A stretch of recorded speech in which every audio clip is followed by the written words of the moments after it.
after 25 years of teaching, and my family was kind of in a rut. We were trying to figure out where we were supposed to go, and my mom and dad knew that they had family, or family friends of ours living in Honduras already who were teachers there, and they kind of offered a little doorway for my parents to kind of apply. And my dad, with 25 years of experience, definitely got the job. And then it came down to this. My parents were like, Aaron, we either all go, or like you go and we all go, or you don't go and we all don't go. So it was kind of like an ultimatum in my life, where I could tell I was being called by the Spirit to do something. And what's funny is that the Spirit prepared my heart. And looking back on it, I had been on 2 mission trips to Honduras in 2008 and 2009. So it allowed to prepare my heart to be ready to go to another country and know that it's going to be okay. So we moved there and lived there for 2 years. In those 2 years, I learned a lot. I learned a lot about myself, learned a lot about different cultures and love for people. But this is where it gets down and dirty and gets to the transparency of my heart that I want to convey to you. I got into a relationship that was necessarily really bad for my heart, and it made me go down a path of temptation and sexual immorality that inhibited me from feeling the Spirit. And I went down a path that was pretty rough for me. I really wasn't seeking God, didn't have a real yearning passion for him. I knew he was there, and I had been set up for success, like all the way from being a kid in the church, Christian school, great parents that raised me, but I just got tempted, and I subsided to that temptation. But when I left Honduras, came back, and I joined the Marine Corps right away, and I wanted to become a machine gunner and serve my country, and that was something that I've always wanted to do ever since I was 5 years old. But when I joined, I still wasn't thoroughly seeking God, and that was kind of a rough point in time because I started making the Marine Corps into an idol for myself. It ended up being this place that I was not giving God the glory for the achievements. But I came back in February, and I made a conscious decision to not go to school because I felt like I was not able to go to school with the right heart, knowing that I was not fully seeking him. And I went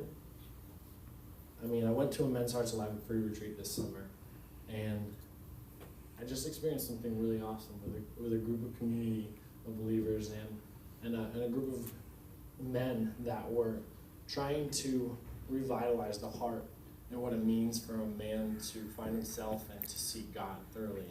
And what happened is just the people in my life and the constant pursuit that God had for my heart was evident through various people in my life. And one of the things that I want to share with you today is a story about what it means to follow the Spirit.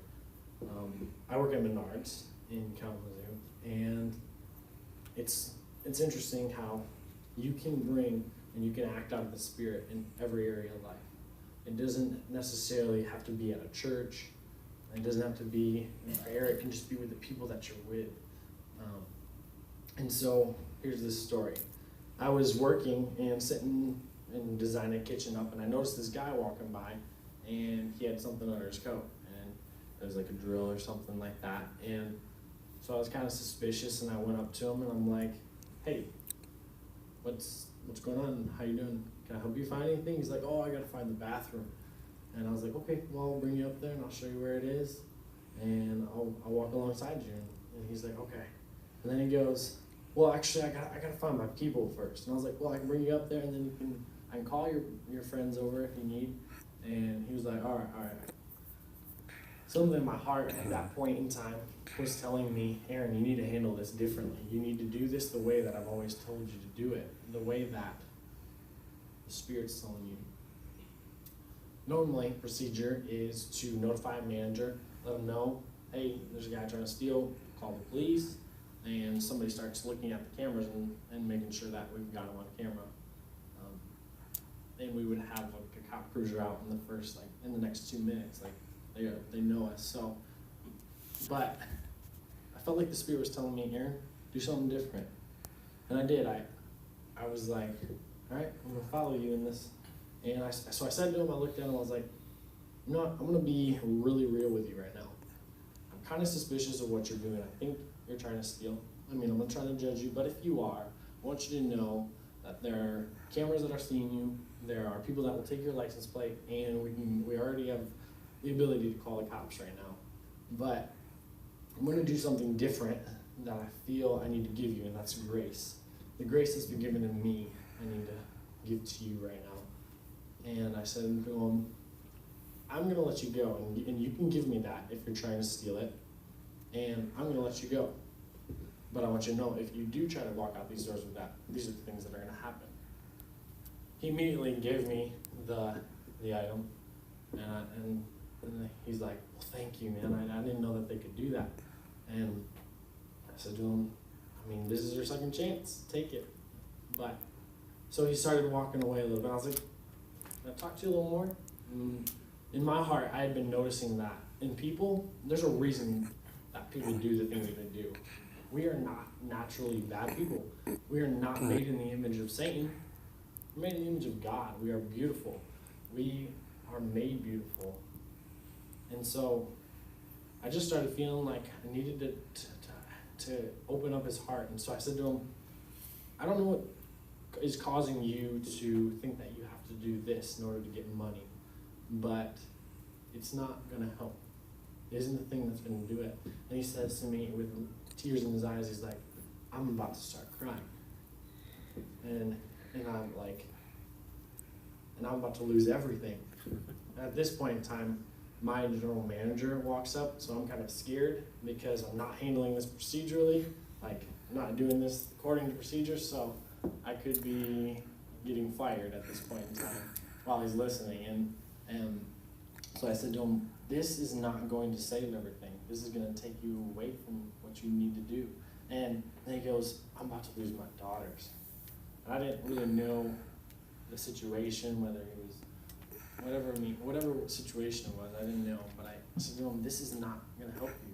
This is going to take yourself away from your daughters. And he's crying, and so I was like, well, with everything in my power, I'm going to give you a second chance. I'm going to convey grace to you, and I'm going to walk you out the front door, and I'm going to let you go. But that's everything in my power, and I'm going to ask my manager if I can let you go, and if he will let you go. And so I looked at my manager, and I was like, is it okay if I let him go? And he goes, I'm about to start crying. Yeah, walk him out. And so I walked him out to the front and prayed with him, and it's that moment that you know nothing bad can come from such a beautiful thing. When you look into a man's eyes and you've conveyed some sort of love, some sort of grace, something awesome to them that you know that they cannot confuse. And that's one of the things that I've been seeing how the Spirit works in beautiful ways. People that I've never even met before, people that I think are gonna do bad, like steal. One of the things that I've found in trying to seek the Spirit is, and the key is trying to seek wisdom from God. Seeking wisdom everywhere, through prayer, devotion, people. People are a great way to see the truths that God has for you when it comes down to finding out how to follow the Spirit better.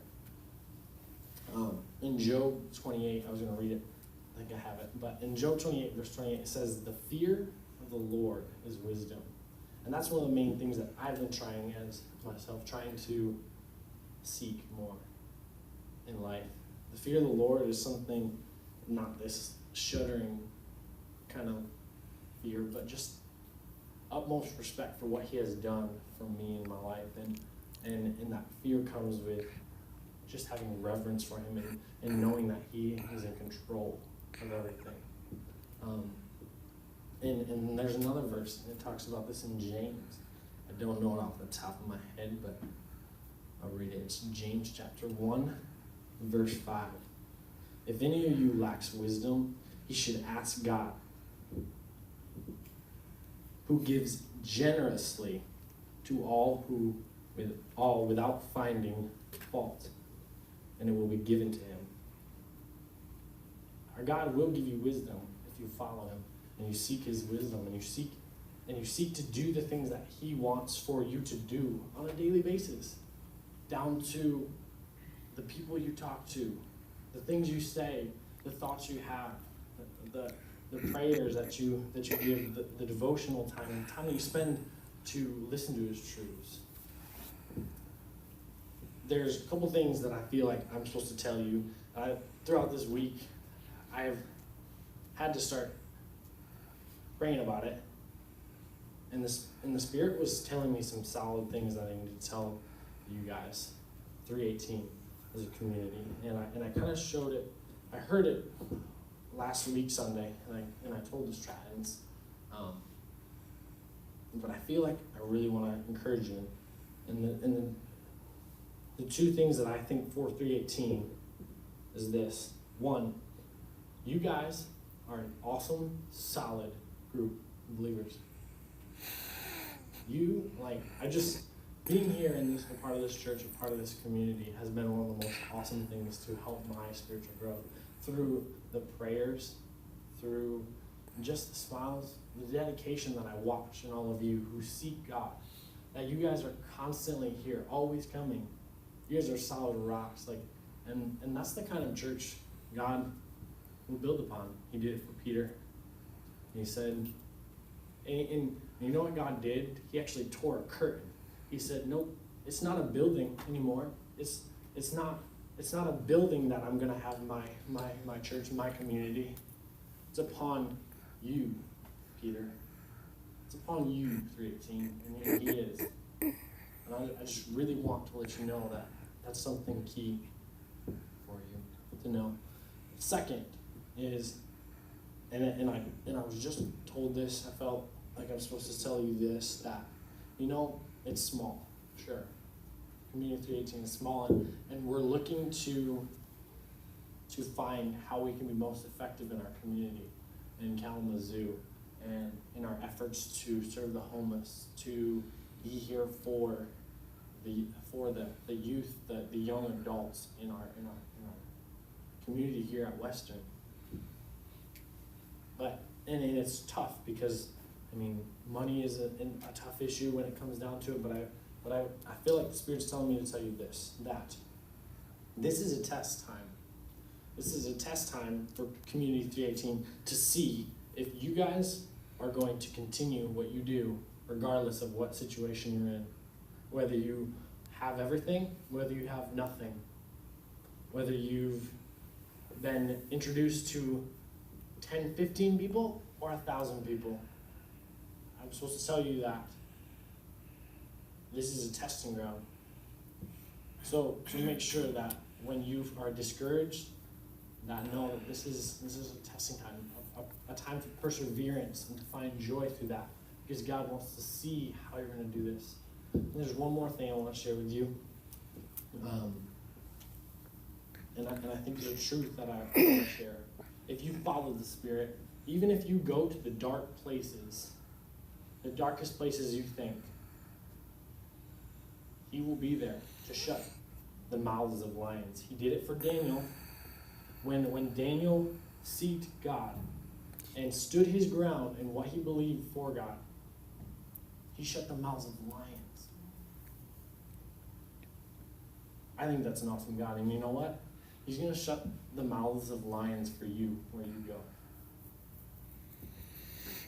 I believe that. He will. I love you, 318. Let me close in prayer.